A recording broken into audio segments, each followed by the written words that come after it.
지난 강의에서 종교개혁의 세 주제, 즉 오직 은혜, 오직 믿음, 오직 성서 중 가장 근본적인 것은 오직 성서였으며 이로부터 종교개혁은 시작되고 완성되었다고 말씀드렸었습니다. 그만큼 종교개혁은 그 본질적인 면에 있어 성경에 의존하고 있는 것이라고도 말씀드렸죠. 모든 종교개혁가는 아무리 교회가 정한 것이라도 말씀의 잣대로 재어봐서 그게 성경에 위배되거나 말씀의 본질에서 벗어나 있다면 수정하거나 제거해야 한다고 보았습니다. 심지어 교황이라고 해도 말씀의 권위보다는 앞설 수 없다고 보았던 것이죠. 그만큼 종교개혁가들은 말씀의 권위를 교회의 권위보다 앞선 것으로 보아 교회 역시 말씀의 기초 위에 세워질 때만 그 권위가 온전해질 수 있다고 보았던 겁니다. 그렇기 위해서 말씀을 교회라는 울타리에 가두어 두어서는 안 되며 누구나 읽고 말씀의 은혜를 나눌 수 있어야 한다고 보았습니다. 따라서 사제들의 전유물이었던 라틴어 성경을 자국어로 번역함으로 누구나 말씀을 읽고 해석할 자유와 은혜 받을 권리를 나누어 갖게 하였습니다. 한편으로 이는 종교개혁가들의 중요한 주장 중 하나인 만인 제사장론과도 관련이 있습니다. 가톨릭 교회는 사제만이 제사장이고 교인들은 사제라는 통로를 통해 하나님을 만날 수 있다고 하였지만 루터는 그리스도인들이라면 누구나 하나님께 직접 기도하고 하나님을 만날 수 있다고 가르치므로 하나님 앞에 서 있는 개인의 가치를 발견하고 존중하도록 만들었죠. 이는 단지 루터의 주장만이 아니라 모든 종교개혁가의 공통적 주장이기도 합니다. 따라서 종교개혁가들은 사제들만 하나님의 부르심을 받고 일하는 사람들로 여겨 그들만 빵과 포도주 모두를 먹고 일반 교인들에겐 빵만 베풀었던 이제까지의 로마 교회의 성만찬 제도를 바꿔 모든 교인에게 빵과 포도주를 베풀었습니다. 이는 모든 사람이 각자의 기능은 다를지라도 신분에 있어서는 똑같은 하나님의 자녀요 왕 같은 제사장이라는 만인 제사장론을 근거로 한 것입니다. 그리고 앞에서 말씀드린 대로 개인이 성경을 읽고 그 말씀을 해석할 자유와 권리까지 더해져 종교개혁은 중세의 집단적 세계관이 근대의 개인적 세계관으로 바뀌게 하는데 큰 계기를 만들었습니다. 하지만 이런 성경 해석의 자유와 만인 제사장론은 그 본래의 의도에서 벗어난 큰 어려운 문제를 가져오게 되었습니다. 가장 큰 문제는 누구나 성경을 읽고 해석하다 보니 다른 해석이 아닌 아예 잘못된 해석이 나오게 되었다는 것입니다. 그리고 이것은 당연히 이단 발생의 빌미가 되었죠. 특히 당시 르네상스 시대의 지적 열기는 자의적 성경 해석의 열기를 부추겼고 이는 필연적으로 다양한 이단적 주장으로 이어지게 되었습니다. 따라서 개신교는 처음부터 이단이 발생할 위험을 지닌 채 그 길을 가기 시작했다 하겠습니다. 사실 가톨릭 교회는 개신교가 등장할 때부터 개신교를 이단이라고 규정했습니다.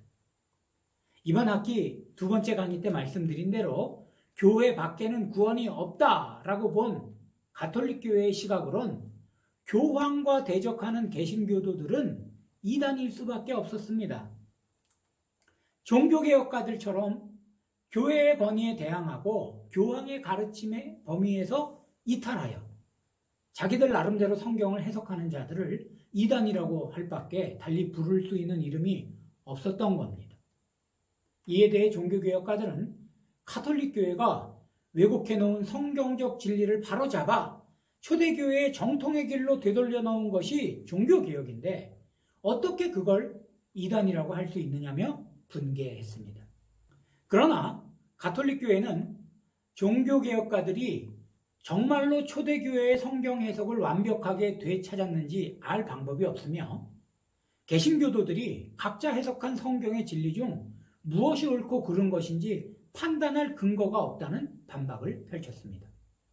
결국 가톨릭 교회처럼 교회가 내린 판단을 정통으로 삼을 수밖에 없다는 것이죠. 사실 가톨릭 교회의 지적처럼 이 부분이 개신교의 가장 큰 약점이라고 인정할 수밖에 없는 지점인 건 확실합니다. 단지 서로 다른 성경에 대한 해석이 다름이 아닌 틀림이 될 경우 개신교 내에서 누가 어떤 권위로 그걸 구분하고 판단할 것이냐 하는 겁니다.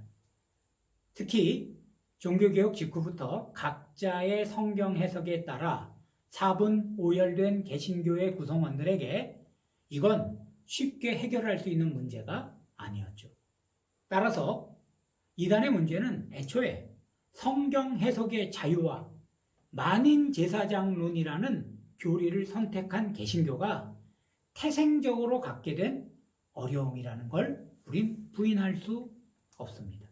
이런 태생적 곤란함은 종교개혁 당시부터 실제로 문제화되기 시작했습니다. 예를 들면 루터의 경우 가톨릭 교회와 맞서는 한편 또 다른 한쪽으론 급진적 이단들과 싸워야 했습니다.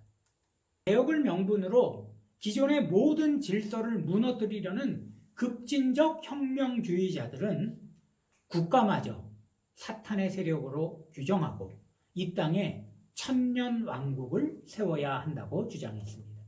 대표적인 예로 토마스 뮌처라는 종교개혁가가 일으킨 급진적 종교개혁이 있는데 그는 민중을 압제자로부터 해방한 신정정치를 실현하려 하였습니다.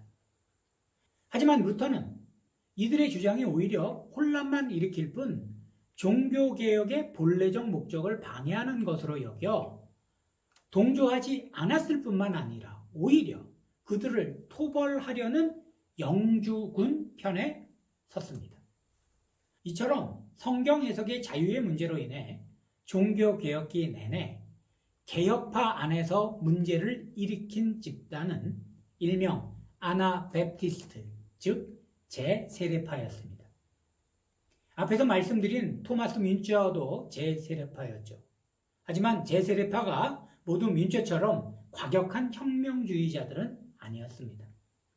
제세례파 내에도 다양한 무리가 각기 강조점을 달리하며 존재하였는데 소박한 삶의 양식을 회복하고자 하였으며 성서에 근본적으로 충실하려 하였고 훈련된 제자의 삶을 강조하고 유아세례를 부인하여 성인세례만 효력이 있다고 보았으며 국가의 종교적 개입을 반대하는 점이 그들 대부분의 공통점이었습니다. 특히 유아세례를 무효화하고 다시 세례를 받는 데서 이들을 제세례파라고 부르게 되었습니다. 이들은 급진적인 동시에 근본적이었죠.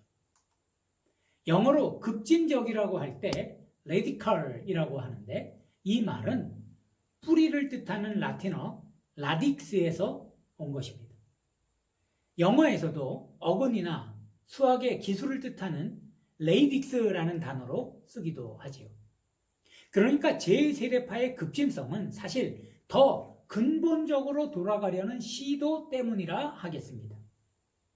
하지만 제세례파는 종교개혁 주류파와 잦은 충돌로 인해 개혁 세력 간의 갈등을 자주 빚고 말았습니다. 루터와 거의 동시대에 스위스 츄리히를 중심으로 종교개혁에 나선 찌빙글리 역시 제세례파와 갈등해야 했습니다. 하지만 단지 제세례파만 문제가 아니었습니다. 칼뱅주의를 받아들이기로 한 네덜란드에서는 예정 교리를 놓고 칼뱅과 네덜란드의 신학자 아르미니우스가 격돌했습니다. 칼뱅은 구원에 있어 인간의 자유의지보다 하나님의 예정에 중점을 두었지만 아르미니우스는 하나님의 예정을 인정하면서도 동시에 자유의지에 따라 예수를 구주로 믿어야 한다는 점을 강조하였죠. 아무리 봐도 둘 다 맞는 말처럼 들리지 않습니까? 물론 당시엔 투표를 통해 칼뱅주의가 아르미니우스를 국외로 추방하였습니다만 사실 지금은 감리교의 교리가 아르미니우스의 주장을 이어가는 것처럼 보이며 제세례파는 침례교가 그 유산을 이어가고 있습니다. 오늘날에야 서로가 서로의 주장을 존중하며 각자의 교리를 통해 각기 독특한 방법으로 하나님을 섬기는 것으로 여기는 다양성을 개신교의 가장 큰 장점으로 보고 있습니다만 또한 이것이 여전히 우리 개신교가 극복하지 못한 최대의 단점이기도 하다는 걸 부인할 수도 없습니다.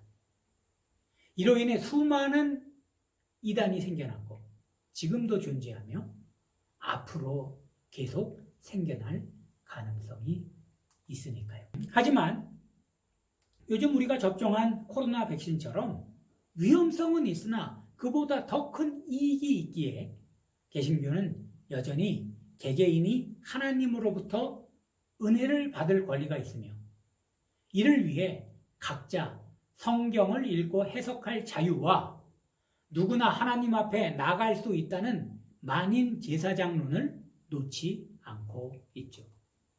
이는 개신교를 비판하는 사람들에겐 좋은 비난거리이나 우린 한 인격으로서 나 자신과 하나님이 만나는 일이 얼마나 귀한 것인 줄 알기에 이 두 사상을 여전히 붙잡고 있는 것이라 하겠습니다. 오늘 강의는 여기까지 하겠습니다.